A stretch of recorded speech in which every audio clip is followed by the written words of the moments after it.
the joint evaluation of the NEDA Secretariat, the PPP Center, and the Department of Finance. The guidelines also include the updated list of documentary requirements for solicited and unsolicited proposals. The issuance of the guidelines is pursuant to Section 2.1 of the revised 2022 implementing rules and regulations of the Build, Operate, Transfer, or BOT law. Further, the NEDA board approved one new project funded through official development assistance, or ODA, and also changes on 5 ongoing projects. The Philippine Fisheries and Coastal Resiliency, or FISCOR project of the Department of Agriculture, Bureau of Fisheries and Aquatic Resources, costing 11.42 billion pesos, aims to improve the management of fishery resources and enhance the value of production of fisheries in select fisheries management areas. Also approved was the request of the Department of Transportation for utilization of savings, change in scope, and loan validity extension for the Maritime Safety Capability Improvement Project, Phase 1, as well as its request for 19-month loan validity extension for the new Communications, Navigation, Surveillance, or Air Traffic Management, or CNS ATM Systems Development Project. For the Department of Public Works and Highways, the NEDA board approved the request to extend by 12 months both the implementation period and the validity of the loan for the Samar Pacific Coastal Road Project, and the request for changes in scope of works, increase in cost, and reallocation of contingency costs to civic works or civil works category for the integrated disaster risk reduction and climate change adaptation measures in low-lying areas of Pampanga Bay project. Likewise, the committee approved the request for change in scope for the Philippine Competition Commission capacity building to foster competition project. That's all. Thank you. Question? From Ana Bajo of GMA News Online. May we get Palace reaction on this? The Philippines has made significant gains in reducing poverty, but income inequality remains, with the super rich capturing a substantial portion of the national income, according to multilateral lender World Bank said in its latest report. What will the government do to address the income inequality? The 8-point socioeconomic agenda and the upcoming Philippine Development Plan, PDP 2023-2028, is intended to address the issues like that, and that is to accelerate poverty reduction while ensuring that the rapid growth that the plan envisages for the medium term will also be very inclusive. Inclusive meaning that the economic opportunities will not only for the upper income groups, but even more importantly for the lower and middle income groups. So it's everybody's boat is lifted by the rising tide, as they say, and that way again inequality will be reduced in a significant way, and will support the poverty reduction thrust of the government.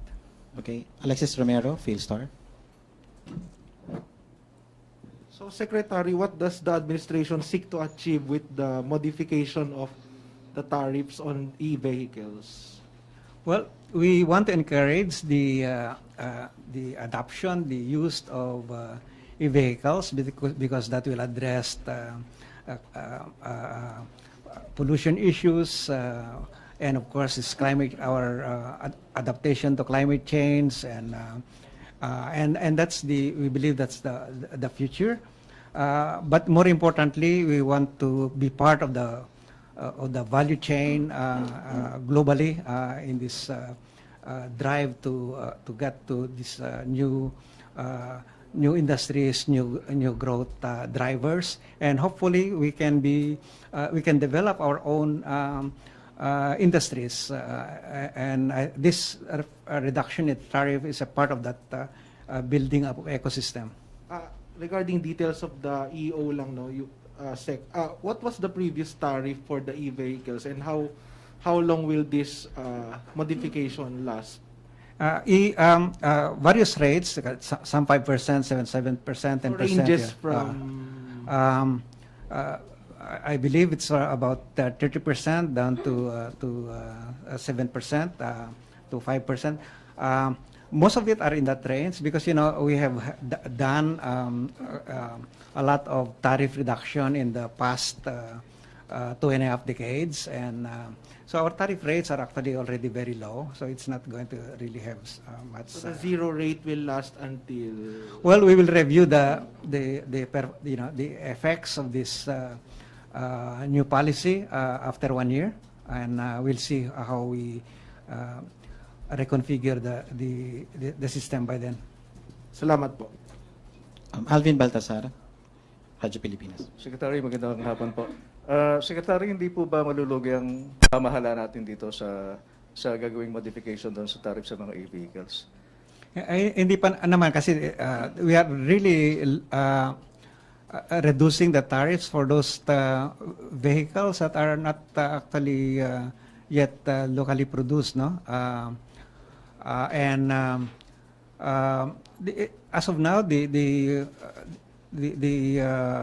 quantity of those vehicles is not that big, but because we want to encourage the adoption of EVs, that will eventually increase the demand for support systems like the chargers, and you can even develop value-adding services for our industry. Secretary, dagdago na lang po. Doon sa NEDA board meeting with the President kanina umaga, hindi ba napag-usapan yung pagpa-phase out na tuluyan doon sa mga traditional jeepneys sa atin? Well, this is hindi naman sa pag-phase out, but eventually as this technology, as these EVs become more popular, and as the prices for these vehicles become more competitive, eventually people will switch to these EVs. Yeah.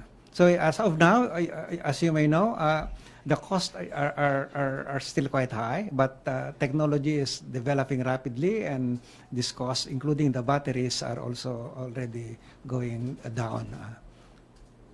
Okay, Marisa Mali, GMA News. Hi, sir.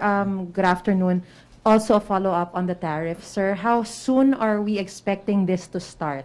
Yung mga tariff reduction nga po. Yeah. So we have an EO that is going to be signed by the President. That is going to be published. Usually the publication date is about 15 days. Now, once that's published, then it's effective. All right, so very soon. Sir, aside from the tariffs that you announced, will there be more incentives to those who will be buying EV vehicles? And can you just clarify, I think I heard you mentioned a while ago, except for hybrid type. What does that mean? Kailangan full yung EV at kapag hybrid, hindi ma-i-implement yung tariffs na reduction na yon? As of now, the hybrid will not be affected by this change in the tariff rates. But as we said, we will review the performance of this reform after 1 year, to see if there is a need to also include the hybrid. Sir, kasi as we speak right now, one of the problems are the chargers in different stations. You've mentioned it a while ago already. Right now, there are no available chargers for full EV vehicles. So how are we going to encourage them if we only have reduction of tariffs, but there are no available chargers for full EVs? Parang ang hirap po ata na nakakatakot na baka in the middle of your travel, maubusan ka ng baterya at wala kang pagcha-chargean. Precisely. Paano po kaya yun? Precisely. It's chicken and egg, right? This the objective of this VP Secretary Duterte is strictly prohibited. Upon VP Secretary Duterte's arrival, no one will be allowed to leave. We can leave the Bulwagan only after VP Secretary Duterte leaves. When VP Secretary Duterte leaves,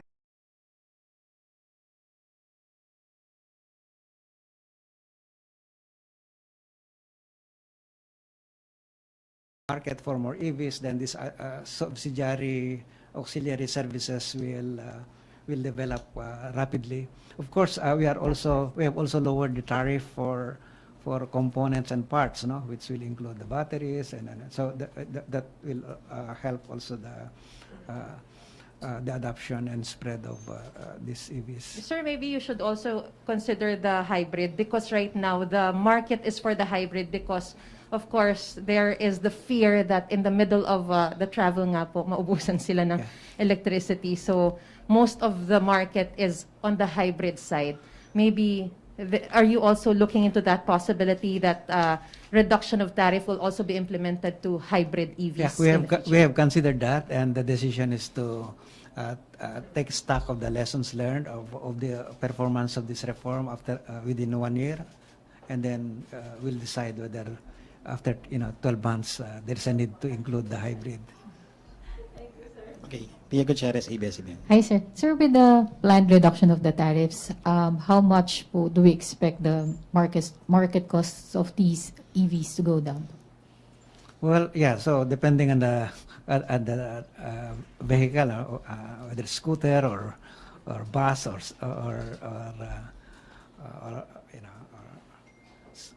tricycles, it does. But the tariffs, 7%, 5%, 10%.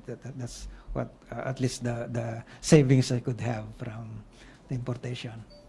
Sir, considering na yun nga po yung nabanggit nyo dun sa issue pa din sa mga chargers, do you think that yung reduction po ng rates na to would be enough to encourage consumers or more people to switch from the traditional to the EVs?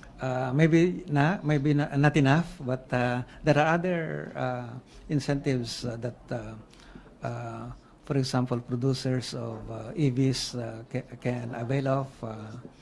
For example, you have the CREATE law, we have the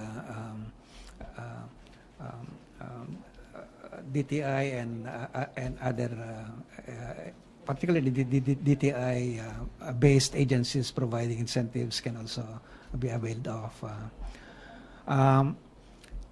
That it's true that it's still expensive, but at least this is a step toward achieving that objective of enhancing the ecosystem for more EVs in the country. Okay, last question. Chona Yu, Radyo Inquirer. Sir, good afternoon. Sir, good afternoon. Good afternoon. Sir, ito bang reduction of tariff, is this a government solution to address yung sunod-sunod na oil price increase? That this will certainly help, but I think it's also a longer perspective, because the world's changing, as you know. We are moving. The world's moving into this more environment clean systems of transportation, production, and I think this is a way for us to be part of that of the change and not be left out in that ecosystem. Okay, maraming salamat po, Neto Secretary Arsenio Balisacan. Maraming salamat po, OPS, OIC, Undersecretary Cheloy Garafil. Thank you. Maraming salamat, Malacanang Press Corps. Sir, magkano mawawala sa government?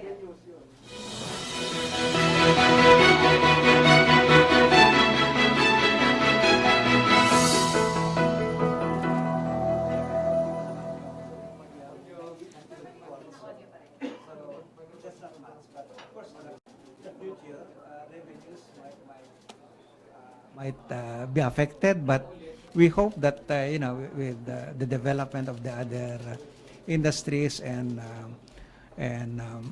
the economy as a whole growing, I think that can be offset. But as of now, with the very limited EVs that are being imported, that's really not much. Wala bang exact na figures? No, Basta not much. not much. Pero sir, yung ano yung revenue loss na yun, saan siya allotted supposedly? What do you mean allotted? Yung nakukuha natin na tariff from the In the past, you mean, or well, it's part of the general fund of government. It's not dedicated to anything. Thank you.